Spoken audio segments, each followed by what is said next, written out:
Hello. From the slide, you can see my name is Malik Shah, and this will be my gamification of working out over the next couple of slides. I'm going to be doing more speaking than there will be um, slide information. There are some, I guess, pointers that I have there for at least the general consensus, but it's going to be a little more speaking than anything else. Go to the next slide. Next slide. There you go. So the goals. So because my goal is to get people to work out, and it's not, I guess I could have been more specific from the title, it's not getting you to a shape in which that you are like the rippest, most buff dude, or you have the most toned abs as a chick, or things of that nature. That's not the goal. The goal isn't to make you some meathead workaholic who loves working out and wants to become some figure like Arnold Schwarzenegger or something like that. The goal is to get you to a healthy level, because a lot, especially in America, obesity levels are really high, and the goal is to kind of combat that, to get people to see that working out isn't that bad, and to get people to see that at least being active is healthy, and it's something that doesn't require a lot of your time. Most of that's to do with realizing or associating your time with what you do, and so for this, a goal or like to get people to a healthy shape, it really depends on the person. So someone 100 pounds overweight, an appropriate goal would probably be within a year to get them in shape, because they're not trying to rush them into it, and because you're not working out every day, they're not going to see immediate results. They're going to see slow results. But if someone was 5-10 pounds overweight, but they wanted to stay consistent, then maybe their goal would be a month, maybe 2 months, to show that they can get to that consistency. So the goals for this one kind of does depend, but I like to think that depending on your weight and what you're looking for in terms of why you would be using the app. In my case, I would be using it to stay consistent. Also, first to lose weight, then to stay consistent. So the lose weight portion for me, let's say a year, and then the consistency is just to maintain the body weight so that I don't get overweight or get underweight, because that is a problem for some people. So that would be the goal. I would hope to encourage and have others perform. Now, achievement. It's a big part of life, is achievement, whether people believe it or not. What is it? I have not Oxford, I forget the place I took it from, but it's a dictionary definition of it right here. A thing done successfully, typically by effort, courage, or skill. Now, with games, typically, your achievement is that end, or you use Xbox as an example, I guess, as they do have achievements, which are tasks that are assigned to you that in Xbox terms, you don't have to achieve them. You don't have to fulfill them. But getting those points, and now that they have like a leaderboard, seeing how much more achievement you have in this one game over your friend, it leads to some, I forget the hormonal reaction. I think it's endorphins that get all excited and make you all happy that you did something. Like if you did a raid in like Destiny, I think that's the newest thing that's coming out so far that I could think of. If you did like a raid in Destiny and the achievement was to go flawless, and you did flawless, and although you and your friends got the achievement, you're all rapping and ruining and having a good old time because you guys got that achievement, and it makes you feel good. There are many different motivational methods for achievements. Some of them have end goals and like, let me just go to the motivational methods so I can get into that at the same time. So progression. Progression is a motivational method for achievements, because a lot of achievements nowadays actually don't just say, hey, do this. They tell you how close you are. So collect 50 coins in all 10 levels. Maybe these coins are hard to find, but now the progression menu tells you we have 47 coins out of 50. So now you're thinking to yourself, I want to find those other 3 coins.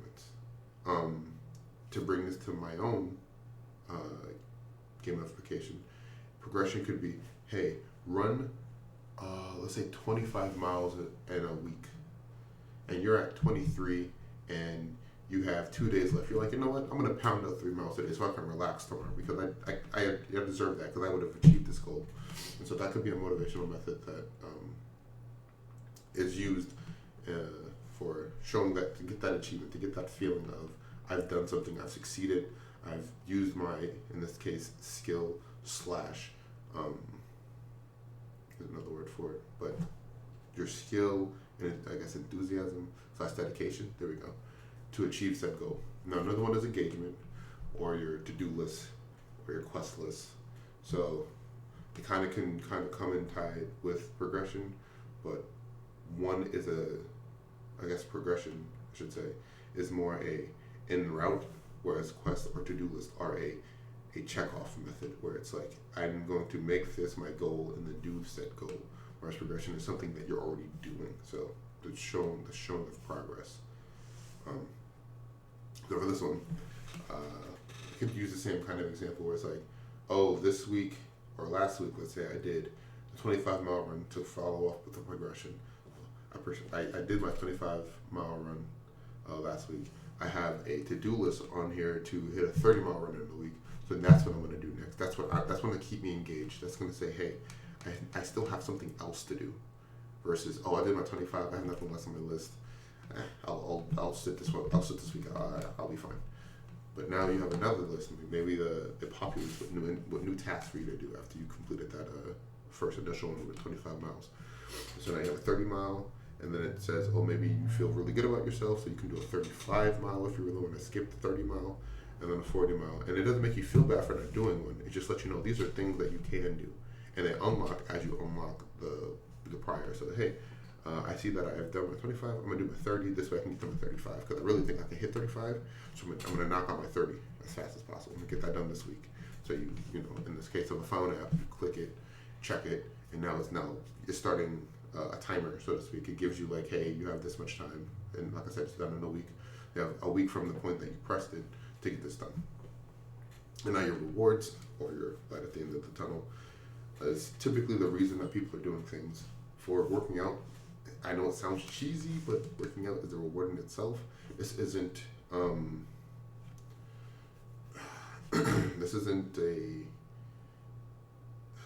forget the term used, but working out shows for itself. If you work out, you can see it working. For example, I wanted to lose some weight because I've been working out myself completely, and I wanted to lose some weight. It's been 3 to 4 weeks since I started working out, and I've been doing it slow because I don't really want to change my diet too drastically, because that's not something that I'm going to be able to keep up with. I'm not going to be able to continually keep my diet changed for like the rest of my life, where I only eat like, let's say, a sandwich, a nut snack, and some fruits, and that's it for the day. I don't want to do that to myself, so I'm not going to do it. So I've been doing a little different method, and in the route of doing so, I've lost about 15 pounds. I've not gained those 15 pounds. I know that when I eat throughout the day, I'm going to gain a little weight back. I know that throughout the night, I might lose a little more weight than what I woke up with. But for the roundabout, I've lost 15 pounds. And that is a reward for me. That is knowing that I've lost X weight. If your goal isn't to lose weight, but to work out and get a certain muscle density, that can also be it too. It's easy to track those with apps. You just put in your weight, you put in the workout you did, and it'll calculate your calorie lossage, and then you can put in your weight for the next day, because it'll probably have you weigh yourself. So put in your weight for the next day, and it'll do that for you each day. Oh, what you ate, what you snacked on, all the activities you did, light workout, heavy workout. If your job is one that keeps you sitting still, and maybe you already have in there that your job requires low locomotion, and you've done little to no workout in the day other than the actual workout session, so you didn't lose any extra calories, and things like that. It's little rewards that kind of push you going, or push you forward and keep you going throughout the period of working out, or the quest that you have to get in shape or get to a certain shape. And so rewards, I definitely think they are important. They're probably the most important of all of them, because they're what you're working for. In this case, they can be anything. Honestly, like I said, they can for working out. At least I believe it's the weight loss, but they can be other things like badges, tokens. What's that thing called? Leaderboards that put you on top of, maybe it shows you your progress compared to other people, and now you feel like you've deserved that. This is your reward for working so hard. You did your 25 miles in a week, and that's better than X people who did their 25 miles and how long it took them to do their 25 miles. So that's just one of the many ways that you can display rewards. Next slide, aesthetics. So again, another textbook definition. What is it? Aesthetic principles concerning or concerned with the nature and appreciation of beauty, especially in art. Aesthetics is all about how it looks. Why does it look good? It's pure the person. It's person by person, but it is always what or how something looks. So, or sounds. Aesthetics can be sound. Aesthetics are just feeling good. It looks good, it feels good, it tastes good. Less taste than anything else, but typically at least it looks and it feels. It sounds good. And so motivational methods for that, sounds and alerts, maybe like a nice chime, a nice ding, a little fireworks sound that goes off when you've accomplished something or you've unlocked something. It's kind of like I forget the name of the game, but this game that whenever you unlock something, it's like a little flash of lights and a nice little cheery sound. Oh, sound tunes. Kind of like Final Fantasy. Final Fantasy is an example. Whenever you complete a battle, when you succeed, it plays a signature song, and that sound lets you know, hey, I did it good because I beat that battle. I won that battle. That was a successful battle. I did good. Whether you lost to a couple people or not, that's up to you. But the game has registered that sound because you have succeeded. It's a success sound, and so you use those to motivate people. Those sounds get people going, and alert sounds. Hey, you have like a hurry up sound, like, oh, you were at 23 miles and you have 2 days left. Let me hit you with this alert sound real quick, so you look at your phone, you see, hey, you only have this many miles left and you're running out of time. So motivational methods that you can use: bright colors, flashing lights to attract attention. So same thing with the sound, just instead of alerting you with noise, it's alerting you with color. People's eyes really get attracted to bright colors. Whether or not that those people like those bright colors is up to them. The flashing lights and bright colors typically attract the attention of people, hence why the fire department and the police department use those flashing lights is to alert you.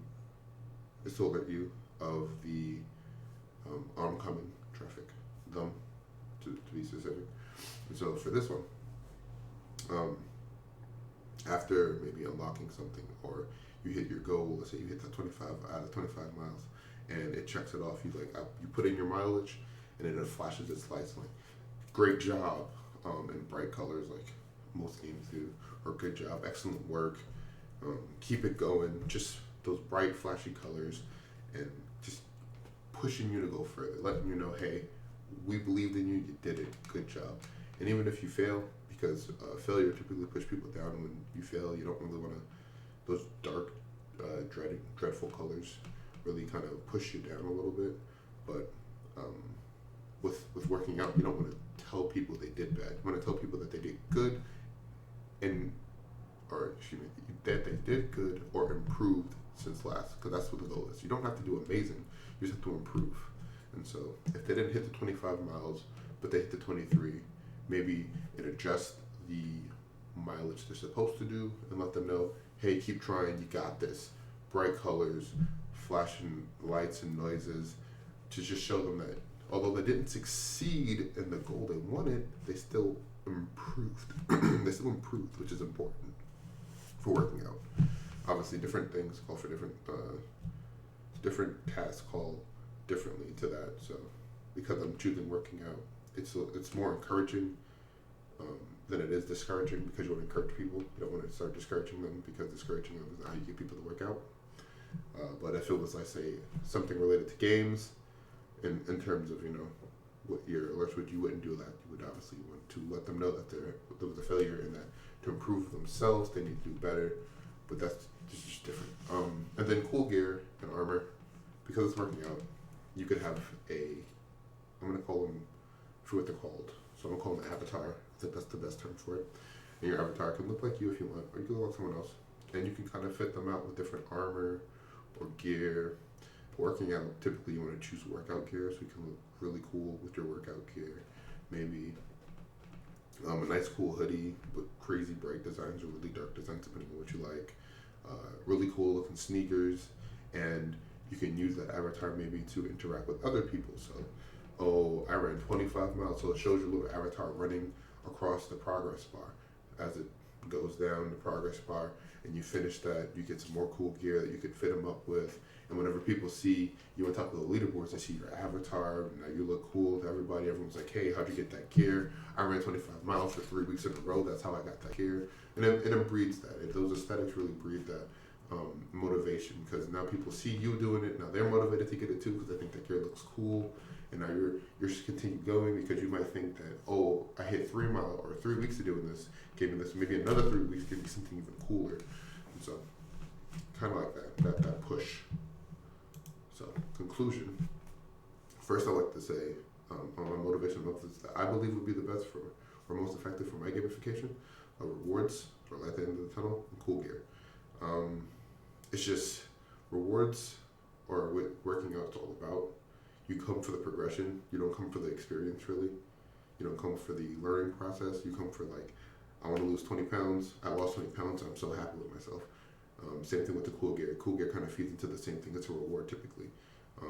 You can have the cool gear and rewards be tied to monetization, but the reward, if it came with a reward, it pushes itself further down the whole, okay, so I am going to do my 3 weeks of straight 25 miles an hour or 25 miles a week and get these cool sneakers because I did that. And now I have cool sneakers, I want to get the cool headband so that they match with my sneakers. And so instead, I'm going to do my upper body this week so that I can get the cool headband. And now that I got the cool headband, and it just pushes it, it feeds into itself because you keep seeing yourself get this cool gear, and because you're losing weight and you see the progress in you losing weight, you feel more amped to push yourself further and do more work. And it's just one of those, and not endless loops, obviously. At some point you will, I'm going to say, plateau, as that is what you want. You want to hit a steady point. Some people want to just get bigger, which that is up to them if that's their goal. But you would have reward for those people who want to just get bigger. Maybe in game they get bigger muscles in the I don't know what they're called, like prosthetic muscles or like fake muscles that get really big, but are appropriate to their skin color or whatever they're wearing. So it can fit under. Let's say if they're wearing like a hoodie, it fits under that, so it looks like they have just really big arm muscles, or if their thing is leg muscles, really big leg muscles, whatever the case is. All in all, I definitely think that these two are the best ways for my gamification. I don't know about others, but for mine for sure, I definitely think these two are the best, because you want to reward the people for doing the workout, and you want to give them, cool gear and armor is essentially a reward. And so it kind of fits into, like, the two of these kind of fit with each other because of that. I definitely don't think the others are bad. I think progression is important. I also think that, I brain fart just now. Not light at the end of the tunnel. Oh, the to-do list is also important because that gives you the goal to do, that is your goal for the next week or the next month or whatever the case may be. But the most important to me, at least what I think are the two most effective, are rewards, cool gear, and armor, because they push you to go further. So thank you for listening to my gamification of working out. If there are any comments, I will be happy to answer them. Thank you and have a good day.